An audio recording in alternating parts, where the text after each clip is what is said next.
Bonjour tout le monde, ici Marjorie Théodore au micro. Merci à vous de nous suivre sur les ondes de Canal M. Nos invités aujourd'hui ont réussi des exploits dans des sports de haut niveau, pratiqués le plus souvent par des hommes, soit l'haltérophilie et le football. Parallèlement à leur carrière d'athlète, elles ont toutes deux fait leur médecine, non sans avoir décroché d'autres diplômes d'études supérieures auparavant. Alors, presque 20 ans les séparent, mais une énergie peu commune et un parcours inspirant unissent Armine Christina Léo et Maryse Turcotte.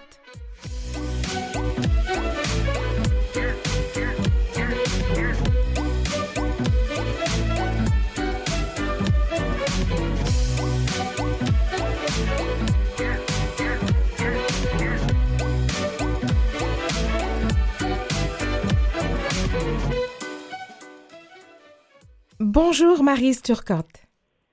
Oui, bonjour. Alors, bonjour Armine Christina Léo. Bonjour, bonjour. Alors, bienvenue à toutes les deux à Vivement les femmes et puis merci d'avoir accepté notre invitation. J'ai très hâte, je suis fébrile un peu de faire cette émission parce que je trouve déjà votre parcours tellement stimulant et hors du commun et j'ai hâte d'en savoir plus. Alors, je vais commencer par Maryse. Alors, Maryse Turcotte, vous êtes actuellement gérontopsychiatre à l'hôpital Sainte-Croix de Drummondville. Alors, dites-nous, là, avant de devenir médecin, comment en êtes-vous venu à pratiquer votre sport, l'haltérophilie? Tout d'abord, je tiens à souligner, moi, j'ai toujours été une sportive. Je suis une personne qui a besoin de bouger constamment, même encore aujourd'hui, à près de 48 ans. Donc, j'ai fait un parcours au soccer, principalement quand j'étais jeune.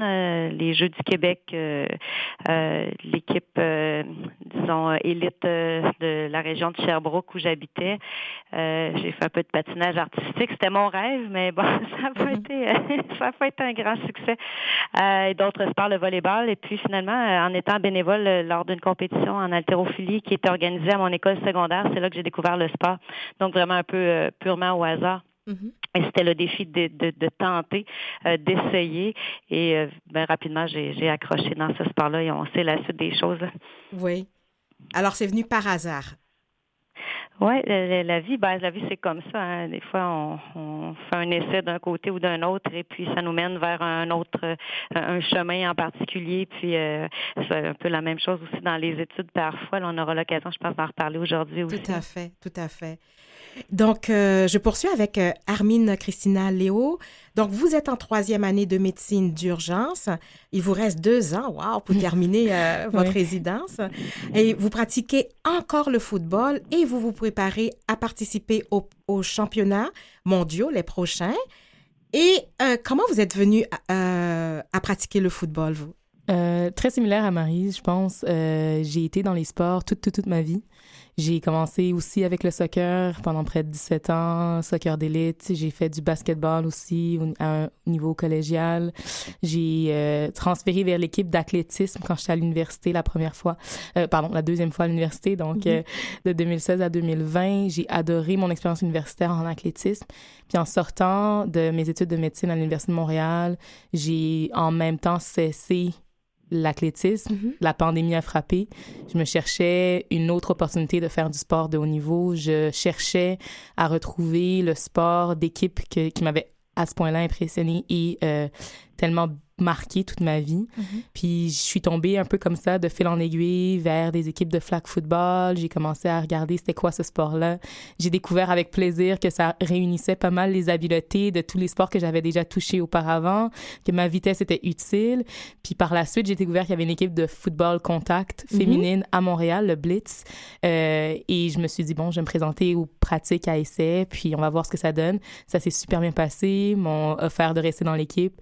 Et de là, tout a déboulé. Fait que ça a été un amour de cette manière-là qui est tout récent, mais qui a amené tellement de belles choses déjà. Donc, en 2022, j'ai été sélectionnée pour l'équipe canadienne de football canadien. Et donc, on est allé au championnat du monde en 2022 déjà.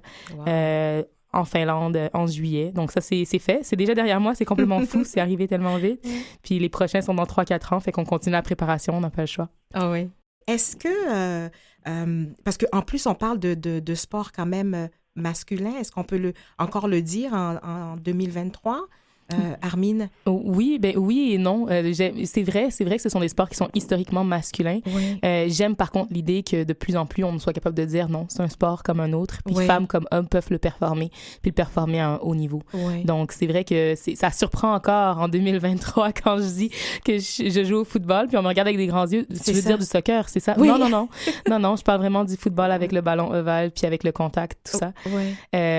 Donc oui, c'est une très très belle expérience, mais de plus en plus on en voit des femmes, des jeunes filles qui se lancent dans ces sports-là. Oui. Puis on prend la place, puis on performe très bien dans ces sports-là aussi. Fait que c'est beau à voir, je trouve. J'en doute pas. Puis vous, Maryse, est-ce que l'haltérophilie, c'est encore un monde d'hommes ou beaucoup de femmes le pratiquent?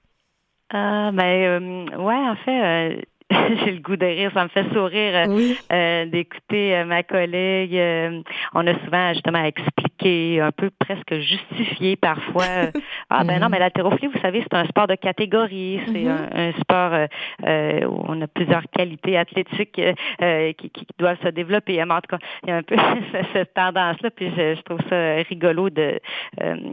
vraiment, c'est le même discours, là, les mêmes choses qui se répètent. Mais non, je dirais plus maintenant quand même que l'haltérophilie est considéré un sport masculin pour les hommes. L'entrée des femmes aux Jeux olympiques en l'an 2000, donc j'étais la seule représentante du Canada, et en 2004 également, mais vraiment ça s'est développé beaucoup. Et je ne crois plus, du moins pour les gens qui sont à l'intérieur du sport, c'est très égal. Hein. Peut-être encore dans la société, ça peut être un peu moins connu, mais je pense que ça a fait son bonhomme de chemin avec toutes les belles athlètes qui se sont développées dans les dernières années, puis belles athlètes au sens où qualité athlétique, moi je le vois comme ça. Mais c'est sûr, tu sais, avec le recul, on se fait quand même une position un peu plus peut-être mature ou nuancée de dire ça reste que tout l'aspect physique d'une femme peut... Je peux pas prétendre que je pouvoir être aussi, disons, forte, entre guillemets, qu'un homme. Là, on a quand même certaines limites, mais on a d'autres qualités qui peuvent compenser parfois aussi. Ceci étant dit, ça me faisait sourire aussi parce que quand j'étais jeune, je raconte ça des fois aux gens, je jouais au hockey à la patinoire en face de la maison, puis les gens disaient elle est bonne. Donc je m'imaginais quand j'étais toute jeune, c'est genre un jour je serai la première femme à jouer dans la Ligue nationale de hockey, parce que j'écoutais beaucoup le hockey quand j'étais jeune. Mais voyons donc, je mesure 5 pieds, là, c'est complètement irréaliste, mais ça démontrait quand même l'idée du défi, puis d'un peu de sortir des sentiers battus, là, de façon générale. Là. Je vois.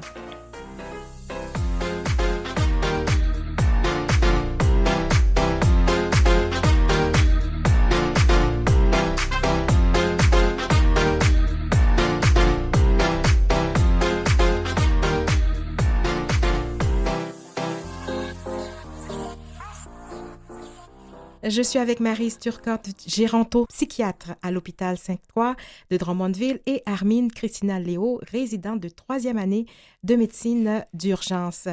Mesdames, j'ai envie de vous demander à chacune de vous, est-ce qu'il y a quelque chose qui vous prédisposait à emprunter un parcours si exigeant, soit quand même un sport de haut niveau et les études en médecine?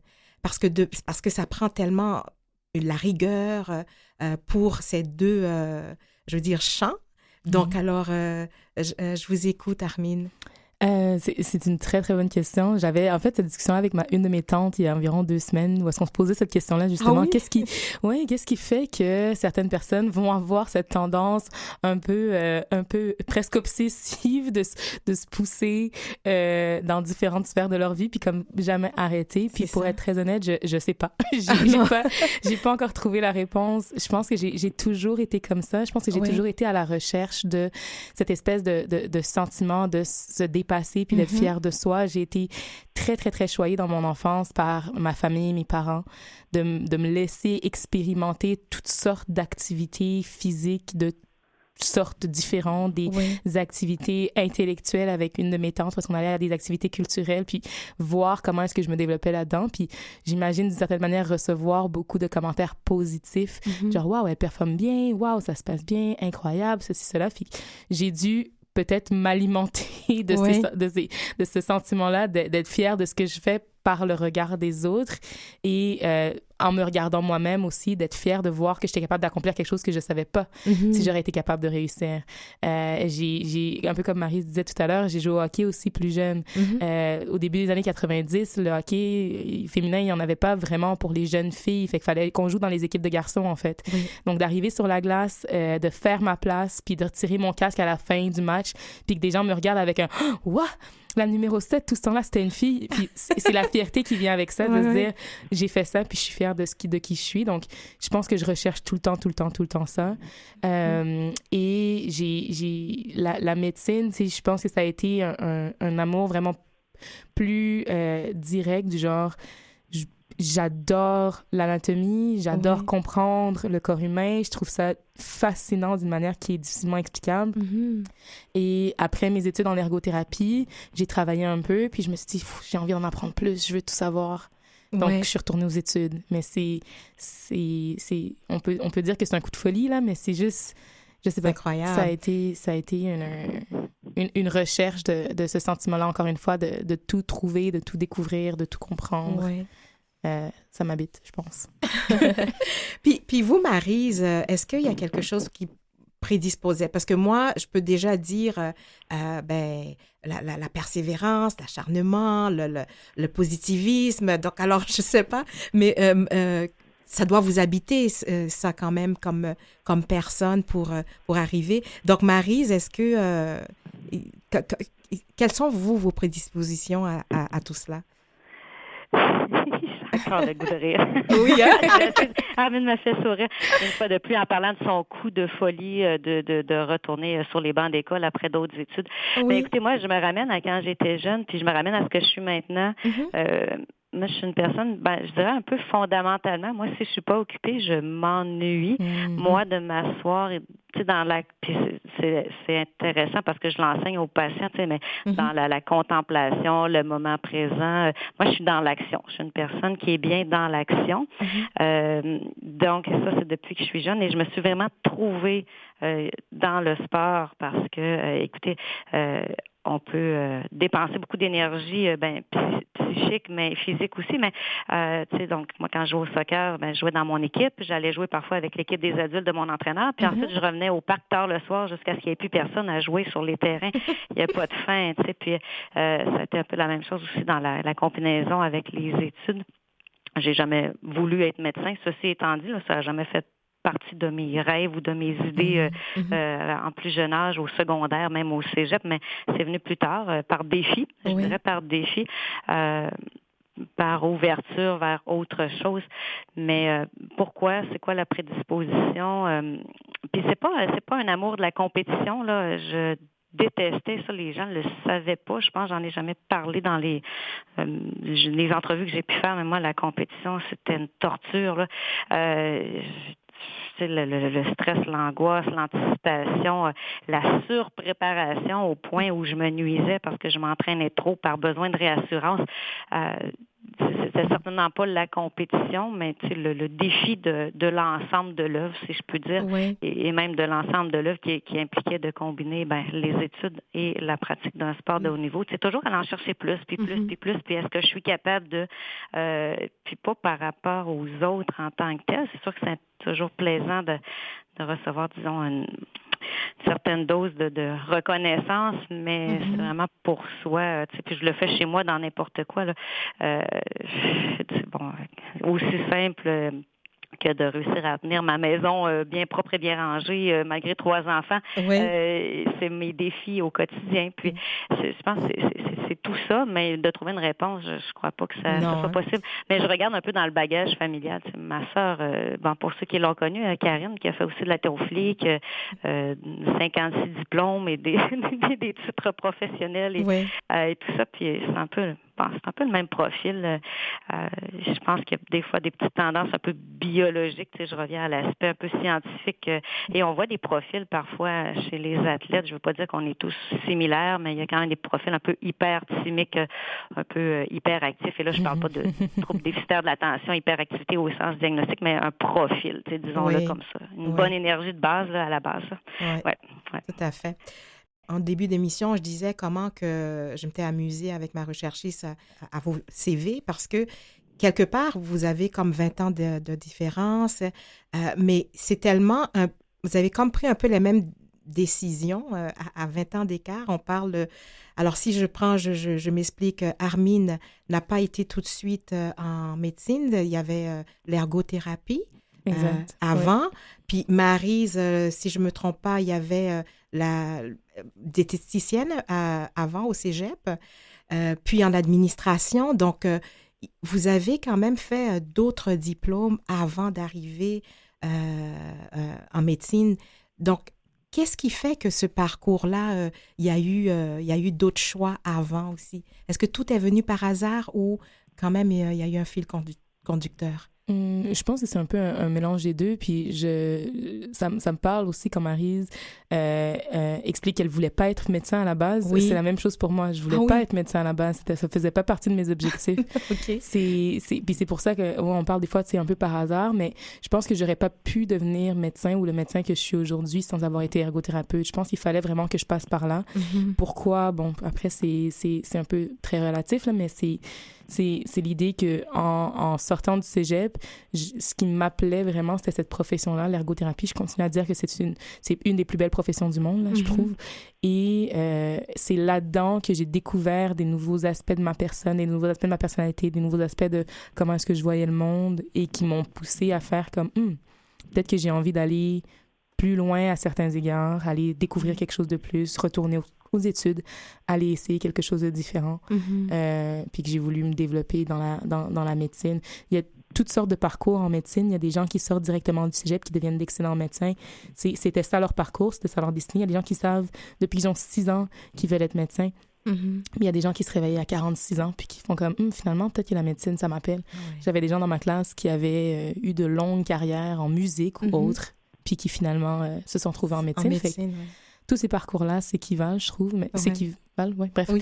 mais c'est ça a été mon parcours. Puis je suis très, très contente de la manière dont ça s'est fait parce que je pense pas que j'aurais été qui je suis aujourd'hui sans ça. Oui. Et vous, Maryse, en diététique au cégep, en administration, comment expliquez-vous ce parcours? Ouf, ça remonte à loin. En fait, même au secondaire, c'est là qu'on amorce nos réflexions quant à notre choix de carrière, les applications au cégep. Moi, écoutez, c'est un point d'interrogation. J'ai coulé un seul cours dans toute ma vie, malgré un bac, une maîtrise, mon doctorat en médecine, puis des diplômes connexes en comptabilité. Mais c'était mon cours d'éducation, choix de carrière au secondaire 5. J'ai pas remis de travail final parce que je savais pas quoi écrire. Donc, ça part de là, en fait, mon problème, si on peut dire. Mais donc, on avait eu un cours de nutrition de l'athlète. Donc, DEC en diététique. Je trouvais intéressant de travailler dans l'administration d'un service de diététique. Donc, bac en administration à l'UQAM, en gestion des opérations de la production. Ben là, je suis recrutée au programme de relève des cadres du réseau de la santé. Ça me motive. Donc, je complète une maîtrise en administration de la santé à l'Université de Montréal. Il y a des médecins dans ma classe, il y a des ergos, justement, et beaucoup de professionnels. Et il y avait un entraîneur en haltérophilie, André Rodrigue, qui est de la Beauce. Et puis, il dit, Maryse, ils prennent du monde comme toi en médecine, savais-tu ça? Bon, c'est vraiment ça l'idée. Puis le défi, c'est de dire, OK, après de 30 ans, est-ce que par intérêt, par curiosité, par défi, est-ce que je pourrais essayer d'appliquer au programme de médecine? Bon, programme de médecine, je devais faire de la médecine familiale, la psychiatrie m'intéressait beaucoup et la gérontopsychiatrie plus spécifiquement, mais là, on parle d'années et d'années et d'années. Moi, je vieillis dans tout ça, puis toute la petite famille au travers, mais quand même, j'ai poussé vers ces options-là et j'ai même complété le programme de surspécialité. C'était un nouveau programme québécois là, qui démarrait là, donc pour la surspécialité de gérontopsychiatrie. Ça se donnait pas au Québec avant. Okay.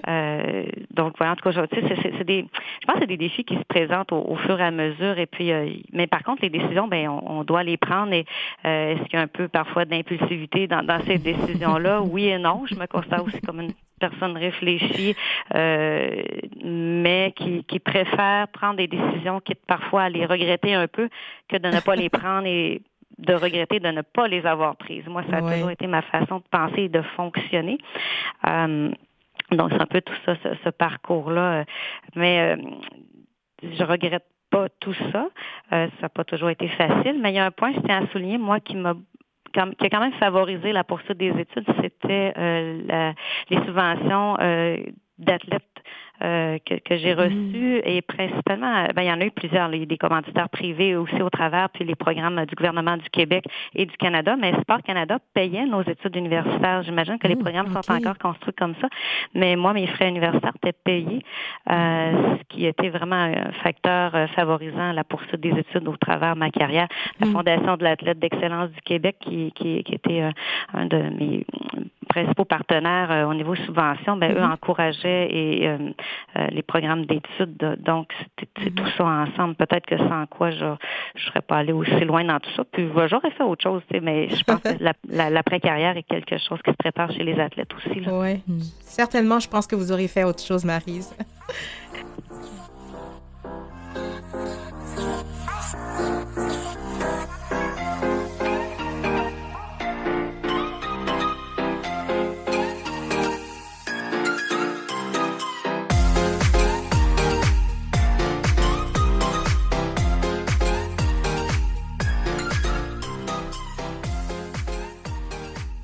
Toujours en compagnie avec Maryse Turcotte, gérontopsychiatre à l'hôpital Sainte-Croix de Drummondville, et Armine Christina Léo, résidente de 3e année de médecine d'urgence. Alors, mesdames, les épreuves internationales de compétition sont très fortes et puis relevées aussi, donc c'est un gros défi. Puis, j'aimerais vous poser la question, en faculté de médecine, est-ce que, c'est sûr qu'il y a les défis, mais est-ce que c'est le même genre de défi? Bonne question. Oui, il y a une compétition, c'est quand même assez clair. Il y a une compétition contre soi, il y a une compétition. Je sais pas comment tu l'as vécu, Armine, mais en tout cas, il y a beaucoup de stress. Puis on est quand même sélectionné pour, je reviens encore au profil, profil qu'on représente, des gens souvent de nature un peu obsessionnelle, anxieuse, là, c'est un peu la psychiatre qui parle, mais au sens où on voit des gens qui ont la crainte de pas bien réussir, de pas bien faire, de faire une erreur.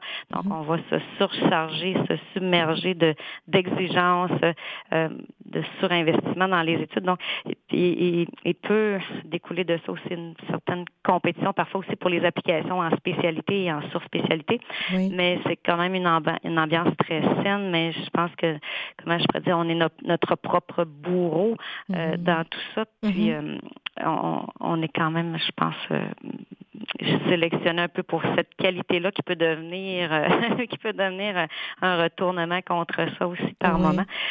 Mais il y a quand même une certaine compétition au travers les études de médecine. Oui. Armine, vous avez aussi eu la même expérience? Oui, je pense que c'est très similaire, en effet. Là. Il y a la compétition à l'international versus même dans les sports de compétition, même locaux, là, au niveau national, provincial, tout ça. Puis la compétition qu'on a dans le parcours en médecine, c'est très similaire. C'est la nécessité d'exceller en tout temps.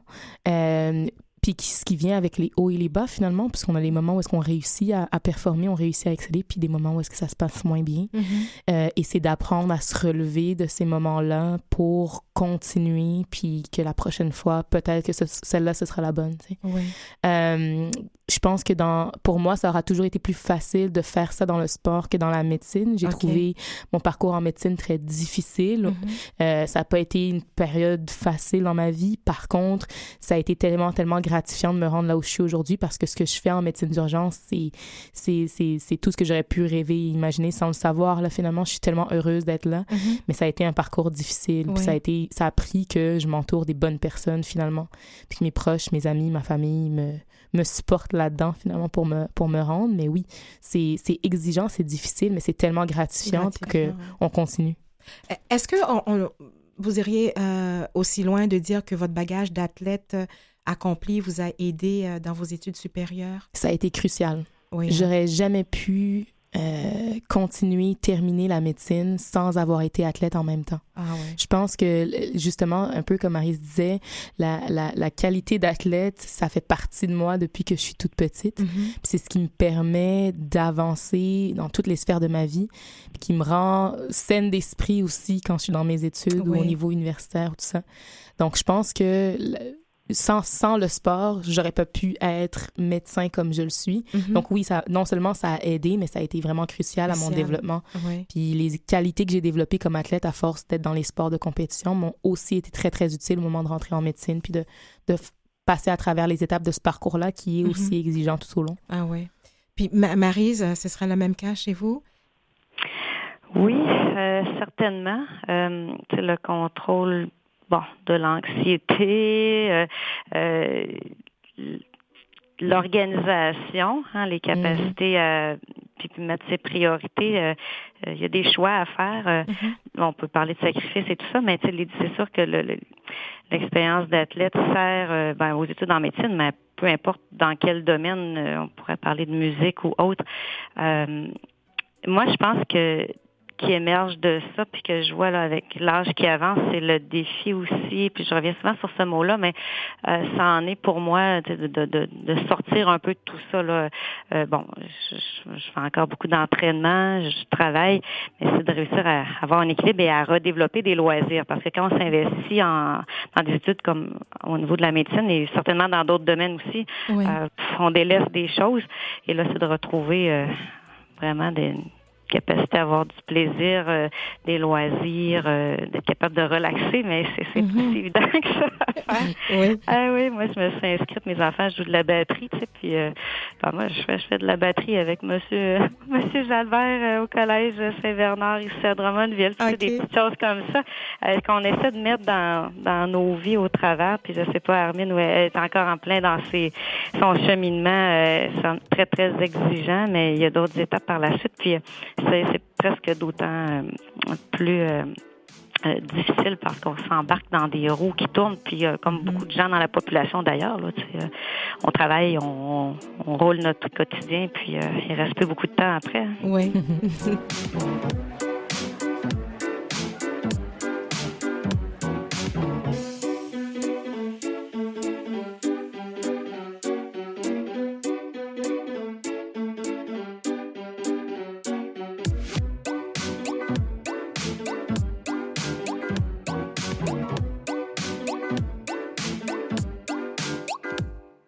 Vous écoutez Vivement les femmes avec Marjorie Théodore. De retour avec Maryse Turcotte, géronto-psychiatre à l'hôpital Sainte-Croix de Drummondville, et Armine Christina Léo, résidente de 3e année de médecine d'urgence. Maryse, vous êtes géronto-psychiatre. En quoi consiste votre travail et puis pourquoi ce choix aussi de carrière? Donc, la gérontopsychiatrie, on l'entend bien si on décortique un peu le vocabulaire. Donc, moi, tout d'abord, je suis médecin psychiatre. Donc, la psychiatrie est une spécialité de la médecine. Donc, qui s'adresse aux problématiques de santé mentale dans la population. Donc, la dépression, les troubles d'anxiété, les troubles psychotiques comme la schizophrénie, les troubles de l'humeur, les troubles bipolaires, tous les troubles somatiques, somatoformes et j'en passe. Là. Bon, la particularité de la gérontopsychiatrie, c'est en fait la psychiatrie appliquée à l'âge avancé. Et il y a beaucoup de particularités. On comprend qu'avec l'âge, il y a souvent plusieurs conditions de santé physique, beaucoup de médicaments pour ces conditions-là, des fragilités au niveau de la cognition, donc la mémoire, la concentration, le langage, l'autonomie, tous les aspects sociaux qui évoluent.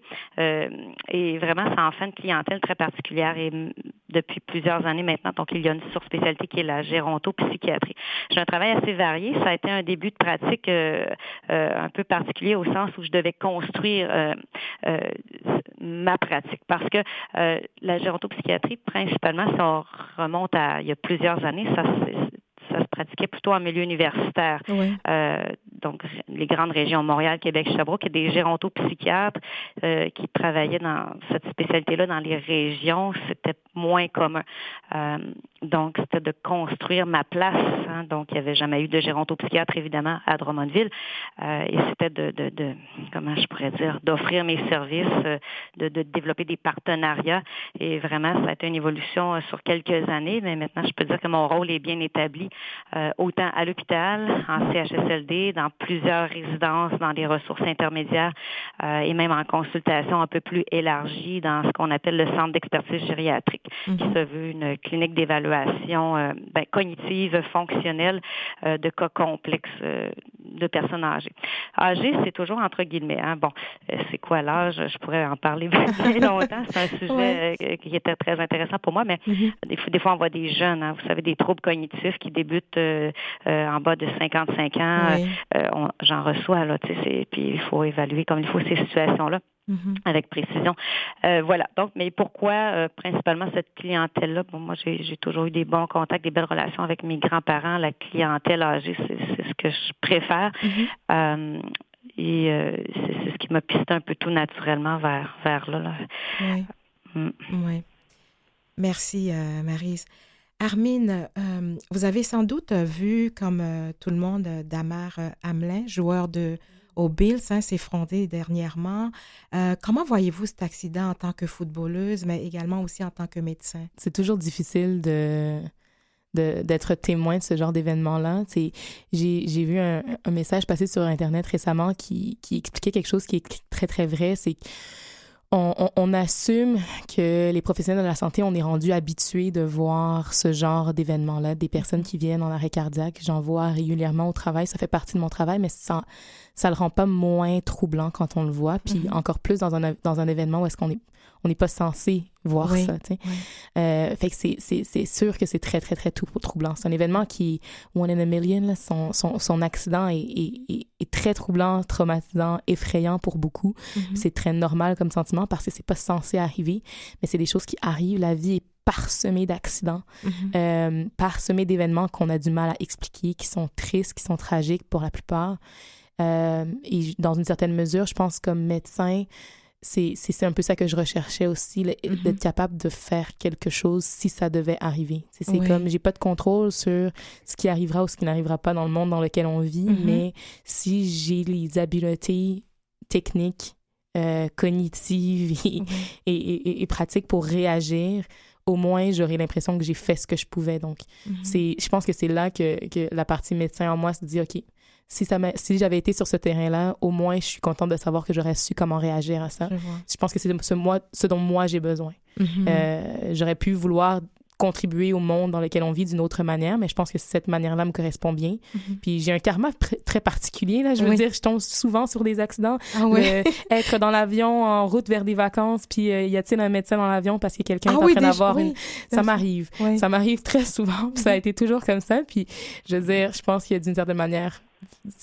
ma vie a peut-être été tracée pour que j'aille en médecine parce que finalement, développer cette habileté-là, même chose en urgence finalement, ça m'a été très, très, très utile. Donc, c'est ça. Dans les dernières années. Alors, les deux, vous êtes dans vos bons choix de carrière finalement. Définitivement. Alors, Maryse, vous avez, 3 enfants, 2 garçons et une fille. Puis je pense que précédemment, vous avez dit que vos enfants faisaient aussi du sport. Mais l'autre question qui vient aussi avec, comment arrivez-vous, vous, avec la conciliation travail-famille, avec tout ce que vous faites? Oui, travail-famille, puis mon besoin de bouger à tous les jours. Écoutez, je suis... moi, à la maison, il y a des télévisions, là, mais elles sont à peu près pas ouvertes. les loisirs, le plaisir, il faut le trouver autrement par exemple, en organisant une activité de ménage commune où on met de la musique et tout le monde met la main à la pâte et puis on travaille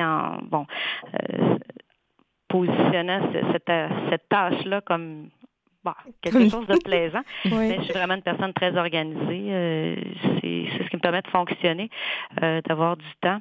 Je suis pas une personne qui dort énormément non plus, donc je peux compenser. Là, c'est pas rare qu'en soirée, je corrige des rapports à distance. Je vais faire de la dictée de notes, ce genre de fin de journée-là tardive, une fois les enfants couchés. Mais tu sais, ça se fait, ça s'organise. Puis c'est une question de priorité, de choix, d'activités connexes là, aussi. Là. C'est sûr que je suis pas la personne qui a énormément de temps à relaxer, mais d'un autre côté, ça me plairait pas. Donc, ça va pour l'instant.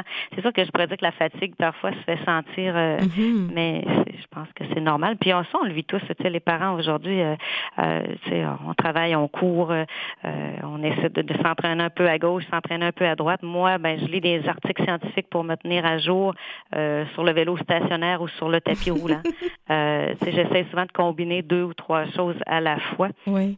Mais en étant bien structuré, planifié dans mes horaires quotidiens. Là. Avec vos choix à toutes les deux, c'est sûr que l'agenda doit être réglé au quart de l'horloge. Voilà. Tout à fait. Puis, on se trouve des outils et, principalement aussi dans la pratique médicale. Les mois passent, les années passent, et puis avec l'expérience, on apprend à justement mieux gérer son quotidien. On est toujours plein d'imprévus, évidemment, en milieu hospitalier. Oui. Et ce qu'on planifie n'est pas toujours la réalité au bout de la journée, mais on se module, puis on apprend surtout à mettre nos limites graduellement. Il y a pas de fin, hein? Il n'y a pas de fin dans ce qu'on fait.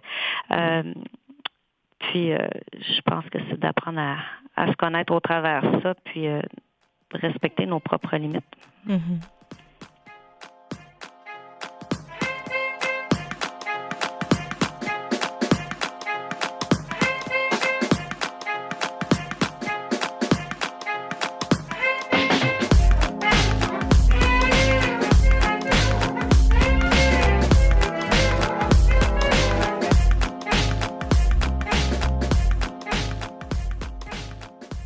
J'ai le plaisir de poursuivre avec mes invités Maryse Turcotte, gérontopsychiatre à l'hôpital Sainte-Croix de Drummondville, et Armine Christina Léo, résidente de 3e année de médecine d'urgence.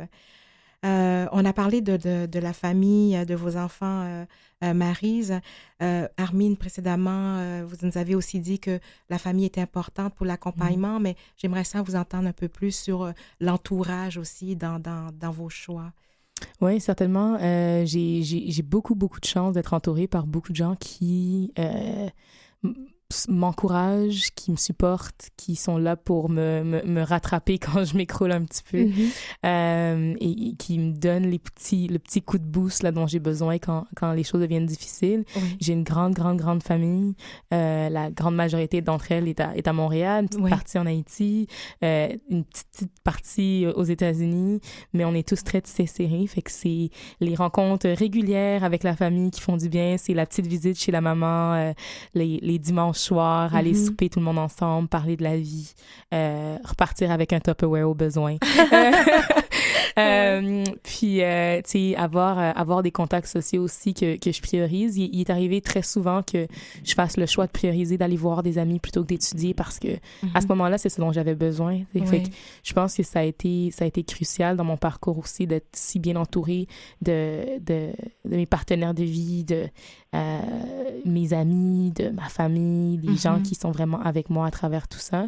Puis ça me fait tellement du bien de pouvoir partager mes victoires et mes défaites, mon quotidien, les petites particularités, des choses que j'ai fait dans ma journée avec des gens qui me sont proches, puis de rire à travers tout ça, de toutes sortes de choses, puis de d'avoir des moments pour décrocher aussi, puis d'oublier l'hôpital, d'oublier le terrain, puis d'aller faire une activité random dans un parc. Là. C'est toutes ces choses-là qui me font du bien. Je pense que je carbure beaucoup aux contacts sociaux, aux connexions avec les autres. Donc, parler, être proche c'est ce qui me fait du bien puis qui me permet d'avancer. Oui. Puis vous, Maryse, votre entourage également, déjà avec les enfants, ça vous a aidé à poursuivre et peut-être aussi à vous ressourcer? Oui, certainement. Bon, la famille élargie, ma sœur principalement, qui a vécu la carrière sportive aussi, et son conjoint Sébastien Gros, qui avait fait en fait les Jeux olympiques avec moi en 2000. Donc, c'est mon beau-frère. On est quand même une famille d'athlètes. Je pense que ça l'aide à se soutenir aussi, à se comprendre. Évidemment, ma mère a toujours été là, mais sinon, tu sais, par rapport à l'hôpital, nous, tous les mardis, on s'assoit, les collègues, tous les médecins psychiatres, et c'est un peu notre espace à nous pour ventiler. Puis ça, c'est toujours un moment, je pense, privilégié. C'est sûr que c'est pas toujours facile, le quotidien, les journées, mais je pense de pouvoir le verbaliser, puis rire un peu, ça prend un peu d'humour au travers le sérieux du quotidien, puis ça, c'est faut un peu dévier vers là aussi parfois, là. Mais tu sais, sinon, pour moi, comment je peux me ressourcer, c'est quand j'ai l'occasion, c'est d'aller marcher. Oui. J'aime aller marcher. Je peux partir dans mon monde, dans ma bulle à moi, et errer un peu sans but. Ça, c'est ma détente suprême. Le temps manque, mais ça peut m'arriver d'y aller très tôt le matin ou plus tard le soir. Puis c'est mon espace là. Oui, oui. Puis au bénéfice de nos éditeurs et auditrices, c'est sûr que vous êtes des femmes inspirantes. On voit tout le parcours. Mais il y a des moments difficiles, ça, il faut dire. Il y a pas mal de moments difficiles aussi, on le sait.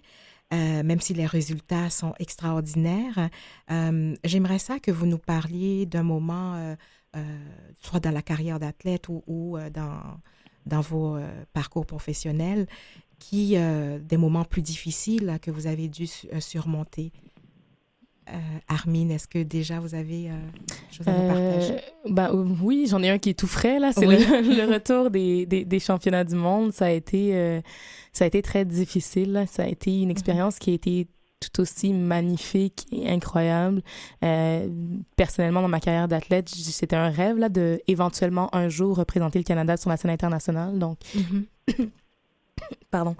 Donc, cette expérience-là a été incroyable. Oui. Mais en même temps, ça a été très difficile parce qu'on n'a pas eu le résultat qu'on espérait. On a performé au meilleur de nos capacités, mais ça n'a pas donné nécessairement le résultat qu'on voulait. Oui. Et revenir d'une expérience qui est aussi haute au niveau émotionnel et revenir dans la vie de tous les jours un peu, ça a été... je m'y attendais pas du tout, là. Ça a été un peu un crash and burn, là. J'étais pas prête du tout, mentalement, physiquement, à revenir de ça comme ça. Puis le retour, ça a été un peu comme un choc.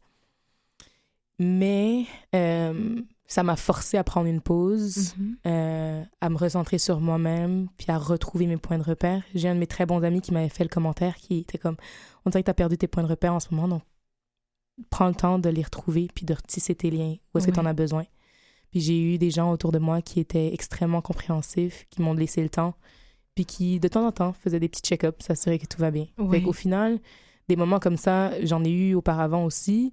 Ça, c'est le plus récent, donc c'est à lui que je pense. Mais même chose en médecine, à un moment donné, j'avais eu beaucoup, beaucoup de difficultés avec mes études. Je questionnais certaines choses. Puis ça a été justement ça. C'est les gens autour de moi qui m'ont donné la chance de prendre un pas de recul, puis de me ressourcer. Puis après, on s'accroche à ce qui nous fait du bien. Donc, les gens autour de nous, on s'accroche à ce qui s'est bien passé dans le passé. Donc, nos réussites d'avant ou retrouver en nous cette espèce de force somnolente, là, de résilience, puis de continuer à pousser à travers ces événements-là qui sont plus difficiles. Fait Au final, je suis très heureuse de l'expérience que j'ai eue.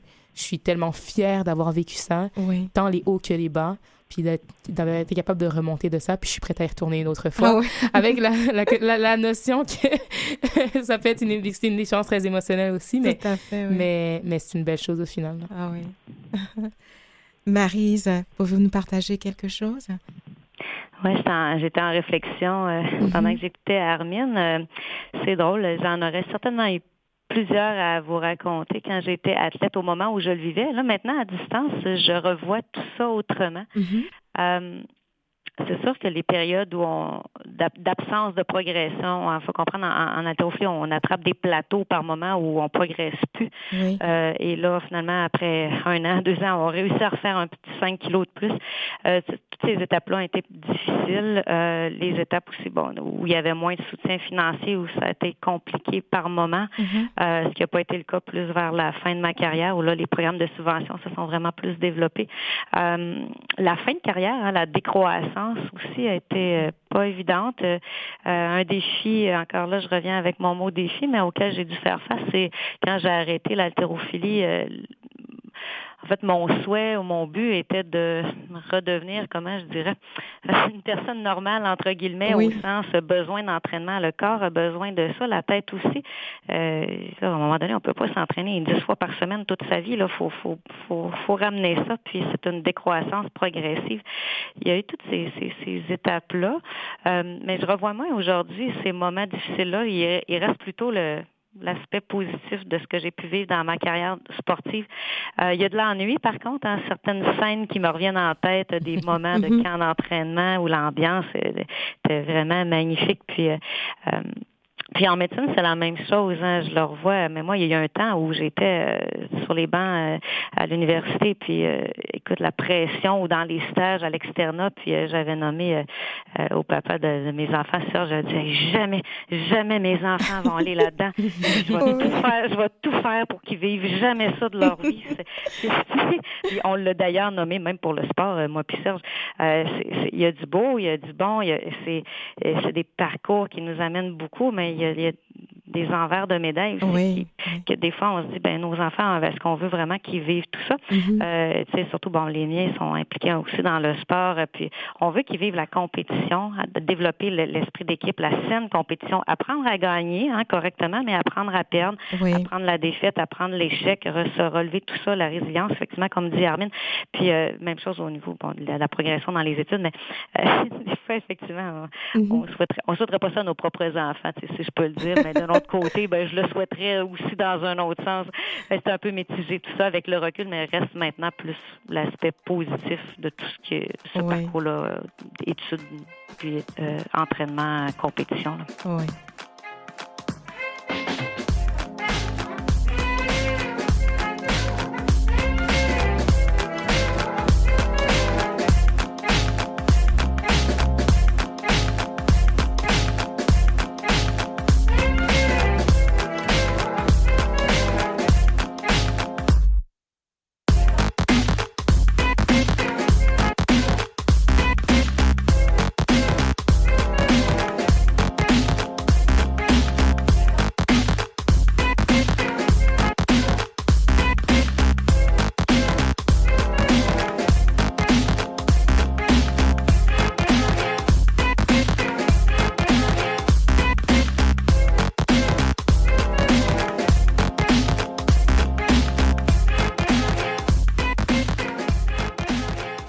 Toujours au micro avec Maryse Turcotte-Gironto, psychiatre à l'hôpital Sainte-Croix de Drummondville, et Armin Christina Léo, résidente de 3e année de médecine d'urgence. Mesdames, à vous entendre, j'ai l'impression, ou je vois aussi deux femmes qui vont jusqu'au bout de soi, jusqu'au bout de leur décision, de leur activité pour avoir le parcours accompli que vous avez, mais c'est sûr que peut-être tout le monde n'a pas cette, cette force aussi, parce que c'est quand même une force. Donc, j'aimerais, Maryse, vous entendre là-dessus en tant que aussi psychiatre et tout, donc de dire comment que, on pense toujours qu'il faut qu'on aille jusqu'au bout là, pour réussir la soi-disant réussite de nos sociétés. Oui, effectivement, je pense c'est nommé, c'est dit, on est dans une forme de société qui valorise la performance, mais c'est quoi la performance? Puis on pourra en parler longtemps. Il y a des gens qui ont plus de facilité dans le système scolaire que d'autres. Il y a des gens qui ont plus de facilité dans le sport que d'autres. Moi, je voulais bien être une championne de patinage artistique. Oublions ça. Mm-hmm. J'aimerais bien exceller en batterie. J'ai pas de talent, mais j'aime ça, puis je pratique, puis je fais ce que je suis capable de faire. C'est d'arriver, je pense, pour toute personne à développer une estime de soi, puis à être honnête aussi. Tu sais. Oui. L'athlète de talent qui rate un entraînement sur 2 parce que, l'effort, ça lui dit pas, au moins qu'il puisse se l'avouer. Moi, l'effort que je peux fournir, en fonction de ma volonté, puis des autres choses, j'aime ça sortir avec mes amis, j'aime ça faire ci, ça, Mm-hmm. c'est ça. Donc, et vraiment d'être honnête avec soi, de reconnaître ses limites, d'arriver à être fier. Puis c'est pas parce qu'on fait pas les Jeux olympiques ou bien on devient pas médecin, on peut faire plein d'autres choses dans la vie, plein d'autres niveaux à atteindre différents, puis en être tout aussi fier. C'est ça, là, c'est pas une question de jusqu'où on se rend. Puis je pense qu'il faut réussir à revenir à ça au niveau du day-to-day dans le quotidien. Là. Mm-hmm. Regarde, moi, ma préposée aux bénéficiaires, là, Caroline qui est bonne dans son travail. Mm-hmm. Puis non, elle n'a pas un diplôme de médecin sur son mur. Puis non, elle ne gère pas des médicaments, puis des prescriptions, puis des analyses scientifiques de laboratoire. Mais c'est une excellente préposée aux bénéficiaires, puis elle fait bien son travail avec fierté puis avec passion. Mm-hmm. Donc, je pense qu'il faut ramener les choses dans les strates, les couches sociales. Moi, c'est un aspect qui me touche, puis autant même dans la compétition. Tu sais, l'athlète qui est capable de réussir à faire un jour son standard pour aller au provincial, Colin, il a travaillé fort pour... Moi, c'est un peu le message que je laisse aux gens en général, puis d'aimer ce qu'on fait, puis de s'en sentir fier, mais d'être honnête, de dire, j'aurais pu, peut-être, mais j'ai pas comme vous dites, j'ai pas l'énergie ou le désir de faire ces choix-là, ces sacrifices-là, mais moi, je vais m'arrêter là, en toute honnêteté. C'est un peu ça. Là. Moi, c'est ma façon aussi de voir les choses en général. Là. OK. À vous entendre, je dirais, est-ce que c'est de se donner aussi sa propre image de la réussite, son propre... de la réussite. Armine, qu'est-ce que ça vous dit? Oui, non, tout à fait. Je pense que cette dernière phrase-là me touche beaucoup parce que je pense que c'est ça l'important, c'est que on a tous notre propre vision du monde dans lequel on évolue, puis on a tous une vie qu'on a déjà eue. Fait qu'est-ce qui, pour nous, constitue une réussite? Ça doit vraiment devenir intrinsèque. Ça doit s'éloigner l'espèce de standard sociétal qu'on s'impose. C'est se rapprocher de qu'est-ce qui, moi, à l'intérieur de moi, me fait franchement vibrer, me fait du bien, que je suis fière, que je peux me regarder dans le miroir puis dire « Wow, j'ai fait ça ». Puis que ce soit d'avoir gardé ces plantes en vie pendant toutes ces années. C'est difficile. Exact, c'est vraiment difficile. Donc c'est cette fierté-là qu'on doit réussir à aller chercher à l'intérieur. Puis ça aide aussi à enlever cette espèce de pression-là qui nous est pas propre puis qui nous empêche en fait d'avancer parce que quand on se met sur les épaules le poids du regard des autres ou de la réussite selon les standards de je sais pas c'est qui les a établis d'ailleurs, on se retrouve à avancer très lourdement dans la vie. Je pense que d'avancer avec légèreté, ça nous fait avancer beaucoup plus loin, beaucoup mieux, puis avec beaucoup plus de plaisir. Puis c'est ça le plus important, je pense. Oui. Puis, en étant vous-même des femmes d'inspiration quand même, parce que l'inspiration, je pense, vous êtes quand même des modèles. Alors, est-ce que, de par ce fait, vous avez aussi des femmes qui vous ont inspiré? Donc, Maryse, est-ce que vous avez une femme qui vous a inspiré? Ouf, vous me posez une grande question. En fait, au sens idole, je suis pas une personne qui a eu des idoles, des modèles, mais moi, je vais vous en nommer une. En fait, c'est ma mère. Oui, je regarde avec le recul dans son rôle de maman. Puis moi, mon père est décédé quand j'étais jeune. Elle s'est retrouvée mère monoparentale avec moi et ma soeur, 2 petites filles hyper actives de, 5 ans et 2 ans. Puis elle a fait son bonhomme de chemin dans tout ça. Mais la façon dont elle nous a emmené les choses... et elle nous a laissé une grande liberté, ce qui démontrait, à mon sens, à moi, une confiance. Oui. avec un certain cadre, hein, tu sais, comment on dit, une main de fer dans un gant de velours ou l'inverse, là, je sais plus trop, là. C'est ça. Et moi, je pense que ma mère, ça a été quelqu'un, pour moi, de significatif dans toute ma vie, ça l'est encore, puis elle a toujours de bons conseils. Et quand on est jeune, on est ado, on voit nos parents d'une certaine façon. Exactement. Après, avec le recul, on évolue. Puis Caroline, ma mère, elle a bien fait les choses. Oui. Puis je vous dirais, c'est la personne que je vous nommerais pour ma part à moi. Là. Tout à fait, Maryse. Rapidement, on arrive à la fin. Armine, et vous? Oui, non, je dois dire que ce serait probablement un hybride. Moi aussi, ma mère, certainement, par rapport à sa générosité avec les gens. Un peu de Michelle Obama aussi pour l'impact social. Un peu de Serena Williams pour le je suis qui je suis, puis vous avez juste à gérer ça parce que je suis excellente, puis j'en suis fière. Fait qu'un petit mélange de tout ça. Je pense que moi, ce serait cette hybride-là comme personne. Ah, ben super. Alors, Maryse Turcotte-Giranto, psychiatre à l'hôpital Sainte-Croix de Drummondville, et Armine Christina Léo, résidente de 3e année de médecine d'urgence. Ça a été un plaisir pour moi de vous avoir au micro. Donc, merci à toutes les deux d'avoir accepté notre invitation. Puis, vous êtes définitivement des femmes à suivre. Et peut-être vous connaissez pas, mais maintenant, voilà. le contact s'est fait. Et puis, vous pouvez voir comment que nous, on a eu du plaisir à lire sur vous. Donc, ceci met fin à notre mission. Puis merci à toute l'équipe. Mathieu Tessier à la mise en onde, Lynn Roy à la recherche, Jean-Sébastien Laliberté, chef diffusion technique. Et ici Marjorie Théodore qui vous donne rendez-vous la semaine prochaine.